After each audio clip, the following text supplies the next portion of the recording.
අයිබෝන් ශනි ග්‍රහයා රාශිය මාරු කළේ මාර්තු මාසයේ අන්තිම. ඒත් අදත් ශනි මාරුව ගැන බොහෝ දෙනෙක් උනන්දුයි. ඒ ශනි මාරුව නිසා Tamanට යම් අයහපතක් වෙයිද කියන බය තියෙන නිසා. ඒ නිසා තමයි අද මම හිතුවේ ශනි මාරුවේ ඇත්ත කතාව ඔබට කියලා දෙන්න ඕන කියලා. හැම ග්‍රහයෙක්ම වගේම ශනිත් නිරන්තරව රාශි චක්‍රයේ වට සම්පූර්ණ කරමින් ඉන්නවා. ශනිට එක වටයක් සම්පූර්ණ කරන්න ඒ කියන්නේ උදාහරණයකට ගත්තොත් අපි ගමු මේෂ ලග්නය. මේෂ ලග්නයේ ඉන්න ශනි රාශි චක්‍රයේ වටයක් සම්පූර්ණ කරලා ආපහු මේෂ ලග්නෙටම එන්න ආසන්න වශයෙන් අවුරුදු 30ක වගේ කාලයක් ගන්නවා. එක රාශියක් සම්පූර්ණ කරන්න දින 900ක් එහෙම නැත්නම් අවුරුදු 2මාරක් වගේ කාලයක් ගන්නවා. පහුගිය මාර්තු මාසෙදී උනේ එතෙක්කල් කුම්භ රාශියේ හිටපු ශනි කුම්භ රාශියේ අංශක 30 සම්පූර්ණ කරලා ඊළඟ රාශිය වන මීන රාශියට ආව එක. ආපහු තවත් අවුරුදු 2මාරකට පස්සේ මීනයේ ගමනත් ඉවර කරලා ශනි මේෂ රාශියට යනවා. එතකොටත් මේ සැරේ බය වෙලා ඉන්න අයම ආපහු බය වෙනවා ඔන්න ශනි මාරුවක් කියලා. ශනිට බය වෙන්න ඕනද? ශනිගේ මේ ගමනට හෝ රාශි මාරුවට අපි බය වෙන්න ඕනද? ඔබ මොකද හිතන්නේ? ශනිව බොහෝ දෙනෙක් තේරුම් ගන්නේ වැරදියට. ස්වයං පාලනයකින්, හික්මීමකින් වැඩ කරන අයට, ජීවත් වෙන අයට ශනි කියන්නේ අපූරු මිතුරෙක්. එහෙම නැති අයට, යහපත් විදියට හැසිරෙන්නේ නැති අයට ශනි කියන්නේ දරුණු සතුරෙක්. සමහරුන්ට ශනි දඬුවම් දෙන්නේ ඒ අයව හික්මවන්න. ඒ අයව සමාජයට යහපත් අය කරන්න. ඒ අහංකාරය නැති කරලා. අහංකාරයෙන් පිම්බිලා ඉන්න අයගේ අහංකාරය ශනි නැති කරන්නේ ඒ අයව පහලටම ඇදලා දාලා. අහංකාරය වගේම වගකීම් විරහිත වැඩ, පොදු සමාජයේ වැරදි කියලා පිළිගැනෙන වැඩ, තවත් කෙනෙකුට හානියක් අයහපතක් කරන අදහසින් කරන වැඩ ශනිට පෙන්වන්න බෑ. අනිත් ග්‍රහයන්ට වගේ නෙවෙයි. නරක හැසිරීම කියන එක ශනිට පෙන්වන්නම බෑ. ඒත් බහුතරයක් දෙනා ගාව ඒ හැසිරීම් රටා, චරිත ලක්ෂණ ටික ටික හරි තියෙනවා. ඒ නිසා තමයි ඉබේම ශනිට බයක් ඇති වෙන්නේ. ශනි කියන්නේ තමන්ගේ ජොබ් එක හරියටම කරන කෙනෙක්. ඇත්තටම ශනි කියන්නේ සමාජයට නම් මිතුරෙක්. ඒ නිසා ඔය දැම් බනින විදියට මීට පස්සේ ශනිට බනින්න එපා. එයා හතුරෙක් නෙවෙයි. ශනිගේ කාර්යභාරය අනිත් අයට සේවය කරන එක.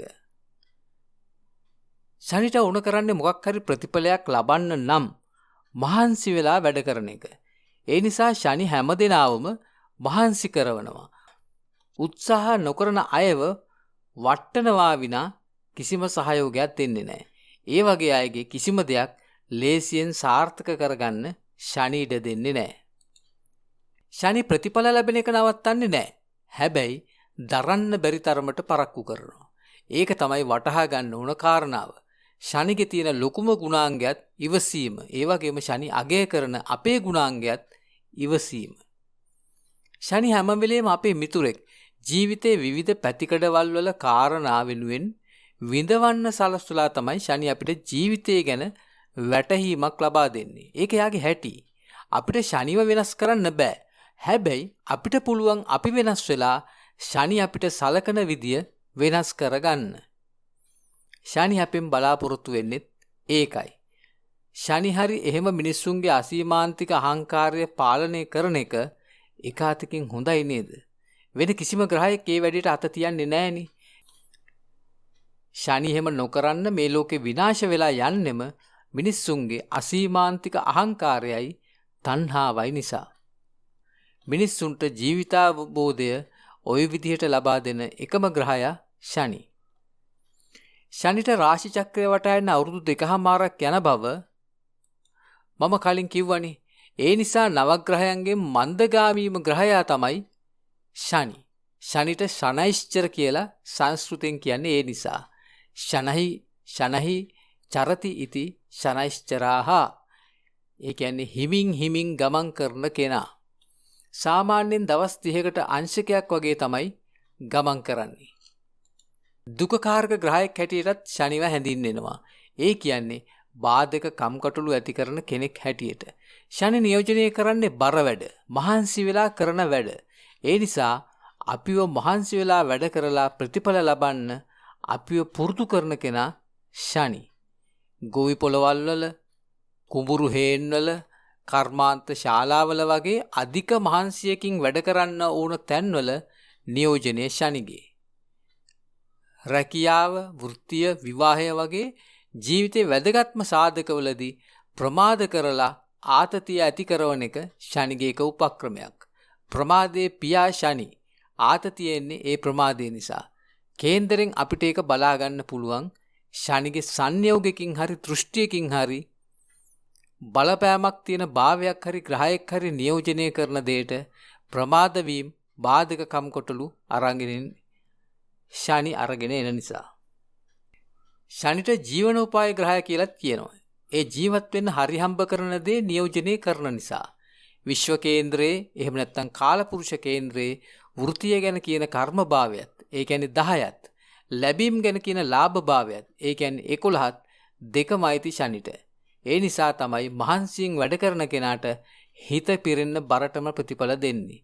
දෙකම අයිති ශනිට නිසා. ශනි ඔබේ කර්ම භාවයට, ඒ කියන්නේ කේන්දරයේ රැකියාව ගැන කියන 10ට සම්බන්ධකමක් තියෙනවා නම් ඔබට රැකියාව හැටියට කරන්න ලැබෙන්නේ සේවයක් සලසන එක.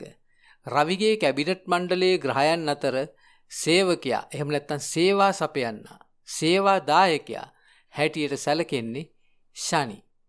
ඒ වගේම තමයි කේන්දරයේ දෙවැන්නෙන් කතා කරන්නේ මුදල්, ධනය ගැන නිසා ශනි එතනට සම්බන්ධ නම් ධනය ඉපීමේ මාර්ගය වෙන්නේ ආයතනයක සේවකයෙකු හැටියට සේවය කිරීම. මේ සේවකයා කියන තැනත්තා කොහොමත් සමාජයේ අත්‍යවශ්‍යම සාධකයක්, පුරුකක්. හැම දිනම කොහොමින් හරි කොතැනක හරි සේවකයෙක් වෙන එක අනිවාර්ය කාරණාවක්. ඕනම කෙනෙකුට ආයතනයක, නිවසේ, තමන්ගේ පවුලේ, සමාජයේ සේවකයෙක් හැටියට ක්‍රියා කරන්න වෙනවා. සේවය කරනවා කියන්නේ ඉතින් සේවකයෙක් වෙනවා කියන එකනේ. කිසිම කෙනෙක් ස්වාධීන නැහැ. හැබැයි මේ සේවකයාගේ චරිතෙත් සීරු මාරු වෙනවා තවත් බලපාන කාරණා නිසා. රාහු කොහෙන් හරි ශනිට හෝ අදාළ තැන්වලට සම්බන්ධ වෙනවා නම් සේවකයාට අවංක සේවකයෙක් වෙන එක තරමක් අමාරු වැඩක්. රාහු ශනිට වංචාවේ වෙස්මුණ දානවා. රාහු ග්‍රහයා 10 වැන්නේ ඉන්න ශනිට සංයෝග නම් ජන්මියා වංචා සහගත සේවකයෙක් වෙනවා. ශනිට සමාන චරිතයක් තියෙන අය හොඳ සේවකයෝ වුණත් ඒ අයට රජයට සම්බන්ධ ආයතනවල හොඳින් සේවය කිරීම අපහසුයි. රජය නියෝජනය කරන්නේ රවි ග්‍රහයා. රවි කියන්නේ ශනිට සතුරු ග්‍රහයෙක්. රජයේ සේවය කරන්න බැරි කමක් නැහැ. ඒත් සේවය කරද්දී බරපතල බාධක වලට, හිරිහැර වලට මුහුණ පාන්න වෙනවා. රැකියාව එපා කියලා හිතෙන තරමටම. ශනි ග්‍රහයා රෝග, කරදර, හිරිහැර, දුක්ඛදායක කාරණා නියෝජනය කරනවා. ශනිගේ දශාවක් පටන් ගත්තාම ඒ සියලු කාරණා එකින් එක එන්න පටන් ගන්නවා. අඩු වැඩි වශයෙන්. වයස 40 පැන්නට පස්සේ පටන් ගන්න අමතක වීමේ ගතිය අරගෙන එන්නෙත් මේ ශනි ග්‍රහයාම තමයි. ජ්‍යොතිෂයේ බහුලව කතා නොවන තවත් කාරණාවක් මම මෙතනදී කියන්නම්. මිනිස්සෙකුගේ ජීවිතයේ මුල් අවුරුදු 50 පාලනය කරන්නේ ශනි නැතිව අනිත් ග්‍රහය වට දෙනා. ඊළඟ අවුරුදු 50 ඒ එක්කෙනෙක්වත් නැතුව ශනි තමයි පාලනය කරන්නේ. මහලුවියේ සියලු කාරණාවල පාලනය ශනි. සිද්ධාන්තමය වශයෙන් මිනිස්සෙකුගේ ආයුෂ පාලනය කරන්නේ ශනි. ඒ නිසා ශනිට ආයුෂ්කාරක කියලා කියනවා. ඒ කාලපුරුෂ කේන්ද්‍රයේ 8 වැන්නෙන් 4 වැන්න ඇති ශනිට නිසා. ඒ 11 වැන්න ආයුෂයෙන් ලැබෙන සැප නියෝජනය කරන්නේ එතන. මේෂ ලග්නයෙන් නම් කුම්භ. අන්න ඒ වගේ. ශනිගේ පුරුදු හැටියට සැලකෙන්නේ කම්මැලිකම, අධික නිින්ද, බොරු කීම, ඕනට වඩා කෑම බීම, හැම දෙයක්ම කල් දැමීම, රහස් කුමන්ත්‍රණ වැඩවල යෙදීම, කපටි, කාලකන්නි, දැඩි හිතක් ඇති, පිළුණු රසට ආස කරන, තිත්ත රසට ආස කරන කෙනෙක් හැටියට. මේ පරණ පොත්වල තියෙන හැටි, පරණ ජ්‍යොතිෂවේදියෝ රහ කර කියන හැටි, ඒත් මට ඒවා එක එකඟ වෙන්න බෑ කොහොමවත්ම. ඔය කියපු සියලු දේවල් ශනි අකමැති කාරණා. එහෙම හැසිරෙන මිනිස්සුන්ව ශනිට පේන්න බෑ. එහෙම එකේ ශනි කොහොමද ඒ වගේ වෙන්නේ? කම්මැලිකමේ නිදාගන්න ශනි ඔබට ඉඩ දෙන්නේ නැහැ. ඇඳෙන් ඇදලා බිමට දානවා. ඔබ එහෙම කම්මැලිකමේ නිදාගන්න පුරුදු වුණ කෙනෙක් නම් ශනිගේ පොඩි හරි බලපෑමක් එන කාලෙකදී විඳවන්න සලස්වලා ඔබේ ජීවිතය වෙනස් කරන්න ශනි උත්සාහ කරනවා. එයාට ඒක කරන්න පුළුවන්. ශනිගේ හැඩහුරුකම් ගැනත් පරණ කට්ටිය කියන්නේ ওই වගේම කාරණා. ඒවත් ශනිගේ හැඩහුරුකම් නෙවෙයි. ශනිගේ බලපෑම් තියෙනකොට ශනි ඔබට දෙන හැඩරුව. මං ඔය ගැන කියලා තියෙනවා කලින්. ඒ නිසා විස්තර කරන්න හදන්නේ නෑ මෙතන. ශනි ගැන මං ඔබට කියලා දෙන්නම් තව දේවල්. ශනිට නිකරුණේ බය වෙනවා වෙනුවට ශනි අපලවලට නිවැරදි ලෙස පිළියම් කරන හැටිත් ශනි එක්ක එකතු වෙලා ජීවිතේ ජය ගන්න හැටිත් මං කියලා දෙන්නම්. මේ ගැන කරන ඊළඟ වීඩියෝ එකත් බලන්න. මම මේ වීඩියෝ එකේ ශනිට ශනි කිව්වා විනා සෙනසුරු වගේ නම් කියන්න ගියේ නැති බව ඔබට මතක ඇති. ඔබත් ශනිට ශනි කියලාම කියන්න. සෙනසුරු කියලා කියන්න එපා. ශනි කියන වචනේම ශනිගේ අපලවලට හොඳම පිළියමක්. ශනි කියන වචනේ තේරුම රත්තරන් කියන එකයි. ඒ වගේම මම ඔබෙන් ඉල්ලන්නේ ශනි ගැන මං ඉදිරියේදී ඉදිරිපත් කරන වීඩියෝ කීපෙම බලන්න කියන එක. ශනි ගැන නොදැන ගොඩක් අය ශනි මාරුව ගැන වීඩියෝ කරනවා. දැකපු නිසායි මට මේ වීඩියෝ ඉදිරිපත් කරන්න හිතුනේ.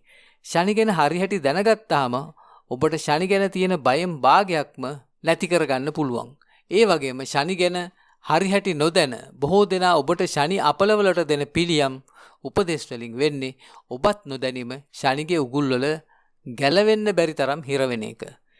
ශනි ගැන හරියට දැනගත්තාම ඔබට ලේසි නිවැරදි පිළියම මොකක්ද කියලා තේරුම් ගන්නත්. මං කියලා දෙන්නම් හරියට නොදන්න අය දන්නවා වගේ කීන දේවල් අහලා ඔබ අමාරුවේ වැටෙන්නේ කොහොමද කියලා. මතක තියාගන්න. ඔබට ශනි රාහු වගේ අයගේ අපල තියෙනකොට ඔබට අපල ගැන උපදෙස් දෙන්නේ ශනි රාහුමයි.